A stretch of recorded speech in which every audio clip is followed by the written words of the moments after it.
بسم اللہ الرحمن الرحیم۔ حضرت بلال حبشی رضی اللہ تعالیٰ عنہ۔ حضرت بلال بن رباح حضور پاک صلی اللہ علیہ وسلم کے مشہور صحابی تھے، جنہیں حضور پاک نے مؤذن بنایا تھا۔ آپ کا نام بلال، کنیت ابو عبداللہ، والد کا نام رباح اور والدہ کا نام حمامہ تھا۔ آپ حبشی نژاد غلام تھے اور مکہ میں پیدا ہوئے۔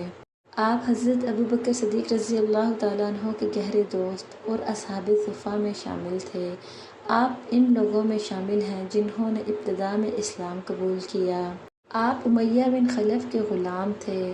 اسلام لانے کی پاداش میں آپ کو جلتے ہوئے انگاروں اور تپتی ہوئی ریت پر لٹایا جاتا تاکہ آپ اسلام کو چھوڑ دیں، لیکن ان تمام آزمائشوں کے باوجود آپ نے اسلام کی رسی کو مضبوطی سے تھامے رکھا۔ ایک روز حضرت بلال رضی اللہ تعالیٰ عنہ حسب معمول مشق ستم بنائے جا رہے تھے کہ حضرت ابوبکر صدیق کا وہاں سے گزر ہوا۔ آپ نے جب یہ عبرت ناک منظر دیکھا تو آپ کا دل بھر آیا۔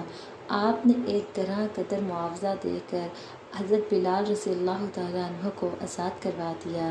حضرت محمد صلی اللہ علیہ وآلہ وسلم کو جب اس کا علم ہوا تو انہوں نے فرمایا، ابوبکر مجھے بھی اس میں شامل کر لو۔ اس پر حضرت ابوبکر صدیق رضی اللہ تعالیٰ عنہ نے فرمایا، یا رسول اللہ، میں انہیں آزاد کروا چکا ہوں۔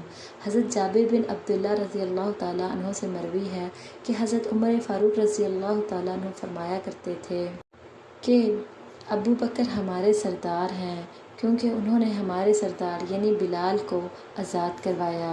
حضرت بلال رضی اللہ تعالیٰ عنہ پہلے بزرگ ہیں جو اذان دینے پر مامور ہوئے۔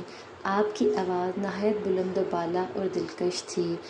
آپ سفر و حضر میں حضرت محمد صلی اللہ علیہ وسلم کے مؤذن خاص اور آپ کے اہل و عیال کے نان و نفقے کے نگران اور آپ صلی اللہ علیہ وسلم کے خزانچی تھے۔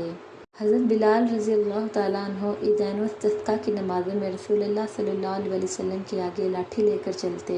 راستے میں کوئی پتھر وغیرہ ہوتا تو اسے اپنی لاٹھی سے ہٹا دیتے۔ سامنے سے آنے والوں پر نظر رکھتے تاکہ کوئی دشمن سامنے سے نہ آ جائے اور حضور پاک صلی اللہ علیہ وسلم کو نقصان پہنچا دے۔ حضور پاک صلی اللہ علیہ وآلہ وسلم کی وفات کے بعد حضرت بلال رضی اللہ تعالیٰ عنہ جہاد کے لیے شام کے محاذ پر گئے اور پھر وہیں رہائش پذیر ہو گئے۔ آپ نے 60 سال سے زائد کی عمر میں سن 20 ہجری میں دمشق میں وفات پائی، یعنی عہد فاروقی میں فوت ہوئے۔